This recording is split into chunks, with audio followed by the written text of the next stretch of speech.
Circle babies, and welcome back to my video. So as you can tell by the title, this is more of a serious type of video. I'm accepting being black, and I'll explain exactly what I mean by that in this video, so stay tuned if you want to hear more. But without further ado, let's get on to the video. Okay, you guys, so as you know, I am in college getting my master's in family and marriage counseling. And recently I passed this class, got an A, of course. And it's called Counseling Diverse Populations. Sorry about that. And in this class, we learned about different cultures, different races, and things like that. And one thing we learned was the racial identity development model.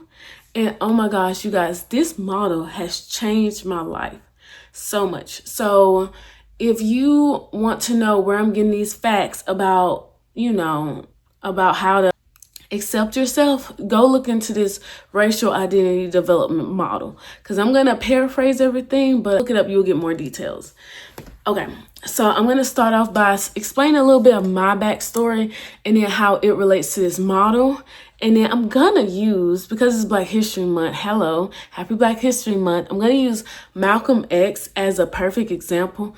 Now, I want to be completely transparent with you.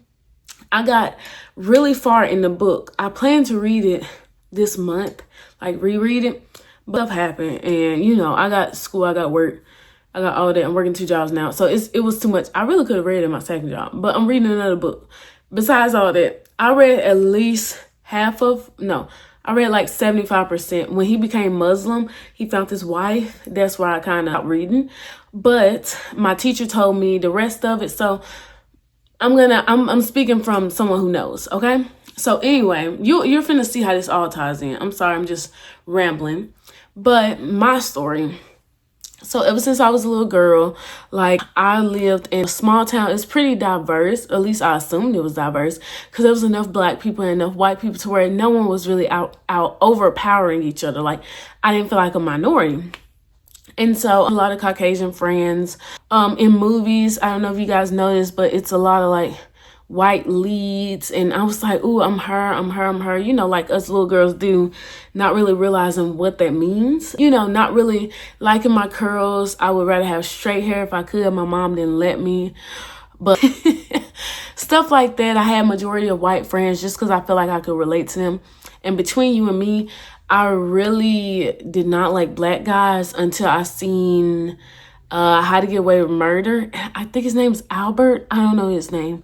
But when I seen him, I was like, oh my gosh, I do like black guys. So ever since then, I've started liking black guys, like, but still having an identity crisis when it came to me because I didn't fit in with the black girls in my class. So I'm like, well, I guess I'm Norio. You know what I'm saying? I guess I'm more white than that. So then I go to college.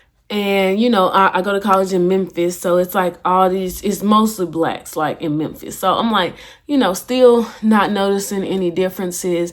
And then when I moved to my now city, and I'm like, ooh, I am a minority. You guys, it's actually going to sound really stupid, but I didn't think white people were majority like that. I really thought I don't know what I thought, but I didn't know black people were such a minority until I moved to my city. And I was like, oh, we are. Sounds terrible. But anyway, how does this relate to the racial identity development? I'm going to tell you. Okay, so I have my laptop here. So if you see me looking down, this is my laptop. So I say everything right. So this model has 5 steps to it, okay? So figure out where you are on this model, and I'm gonna relate it to Malcolm X, okay? The first model is conformity. These are, the person usually has a preference for the dominant culture. They consider a dominant culture more valuable, and they usually have negative views of their own race.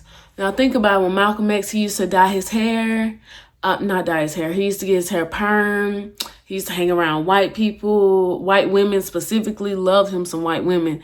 And then he used to do what he do. But he was like, untouchable. He loved, but he never thought about his race. He always thought about, white people being at the top of the totem pole, much like me, much like some other black people I'm not going to point out, but y'all know. Okay, the next step is dissonance and appreciating. So this is a step where you begin to question your identity. This is when you start to get conflicting messages that challenge your beliefs and stereotypes of your own cultural group, and then you develop a growing sense of your own cultural heritage, and you move away from seeing the dominant culture as all good. This happens when a situation of racism happens and you realize I am black. Like I said, there was a whole situation that I'm not going to get into that made me realize, oh, you are black and I am a black woman. And doesn't matter how much I model a model citizen, I'm still a black woman. Much like when Malcolm X went to jail for messing with them white women. And the white women didn't. No, he was stealing. So let me not say he wasn't stealing. He was stealing. But he got worse time than them white women. And he was angry about it. Which leads me to my next step. Or the next step in this process. It's called resistance and immersion. So this is when you embrace and hold a positive attitude towards your own race. Like you prefer to be around your race. You reject dominant values of society. Focus on eliminate oppression within your own racial group. You likely possess considerable feelings, distrust or anger towards the dominant culture. So I ain't gonna lie to you, I already told my classmates, learning about this stuff started to get me angry, because here's the thing, when you don't accept yourself, but then you start learning stuff about your history, which I did learn in this class, I'm like, oh no, and no one doing nothing about it, and you learn that racism is a systematic thing and not a singular event, oh, you get angry. You get freaking angry. Just like Malcolm X got as soon as he got out of jail and he was like, forget these white people. Yeah, he got angry and he was trying to do the best for his people, which is you might think that that's fine and that's dandy, but you're walking around with anger all the time, which is not productive. And if you have ever been angry, you realize how unproductive that is. And it just slows you down mentally. And it's not a problem for you to want to do what's better for your community. But it's a problem when you see others as lower than you, than your community, which is how can you be mad at other people for doing it when you're doing the same thing? And the last one, oh no, it's actually 5, my bad. So introspection happens, and this is when you begin to question the psychological cost of projecting strong feelings towards the dominant group. Like I just said, your desire to reinforce more energy on personal identity, right, while expecting your own cultural group. Now, I can be honest with you guys. I didn't used to wear wigs. I used to be like, why don't y'all just wear your natural hair? You know what I'm saying? But once I realized this is just a part of my culture. So why don't I just accept my culture? You guys wearing wigs, learning how to do them. Girl, looking at art and seeing that African art is beautiful, or African American art is beautiful. Our music is beautiful. How we dance is beautiful. Girl, so I'm starting to see how I relate to that. I may not be able to relate to a singular group, but I can relate to the culture as a whole because I experience the culture. Even if I don't want to, I as a black person experience the culture. And I don't know where Malcolm X got that. They say when he went on his trip, I can't remember where he went to. It started with an M. Y'all know where he went to. If y'all know Malcolm X, look it up. He went to somewhere, and that's where he got enlightened. And then he had this last step, which is integrative awareness. This is when he has developed a secure, confident sense of racial culture identity, become multicultural, maintain pride in racial identity and cultural heritage, and commit to supporting and appreciating all oppressed and diverse groups. And that's where Malcolm X ended. He was trying to help all groups before he was assassinated. He was trying to help and realizing there's a system to this. Same with Martin Luther King. Once they start talking about the rich, that's when other stuff started happening. But I would say right now that's where I am, because I kind of have to be like that. 1, because I'm a therapist, but 2, because, I understand that being Black is important. Being Black is so great, and it's such a part of my identity, and I accept that as my identity. That's just not my only identity. And I know many of you might be like, but this is accepting being Black. Yeah, accepting being Black as a Black person, accepting your culture, accepting, what we went through, because I know it seems like it's really hard to like not be angry about it. And I'm only saying it from my experience. I was very angry and very ashamed about it. But now it's like, just think about like our people made it out of slavery. Like, come on now. Like, when was the last time that happened in like, to my knowledge, you know what I'm saying? I don't know any other country's slavery situation, but in America, like, literally, we got out of slavery, like, and look at how far we've come. Come on now. Can we not clock it? It's nothing to be ashamed about, because at the end of the day, did they choose to be over here, or were they brought over here? And then when they got over here, they made the best of what they had. Like, ain't nothing to be ashamed of. I'm proud of my ancestors for getting me to where I am today. And I want you all to be proud of that too. It's okay to be Black. It's okay. It's okay to be every race that you are, because at the end of the day, that's you. That is who you are.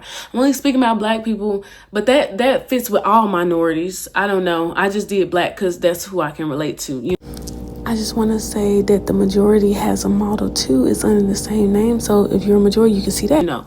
But it works with all minorities, because I'm sure at some point any minority wants to be a part of a majority group. In America, I don't know about other countries. I don't know. But in America, like, it's hard. It's hard to see yourself and accept yourself for who you are. It's hard. But you know what? You got it. You got it. Even if you got to get a little angry, it's okay. Go through the list, see where you are, and work towards like accepting other people, accepting other cultures. Realize that there's more than just Black people oppression. You know who else is oppressed? Poor people. Let's talk about that. Let's clock that. Let's clock this. That's a whole nother rant. But let's talk about how there's more important things to worry about than your race. No offense, like I said, racism is systematic. It's systematic. It's not something that can be ignored. But also, how are we going to fix it? How can we fix this system if we're all poor? Think about it. Okay, you guys. That's all I wanted to say. I hope I made a lot of sense.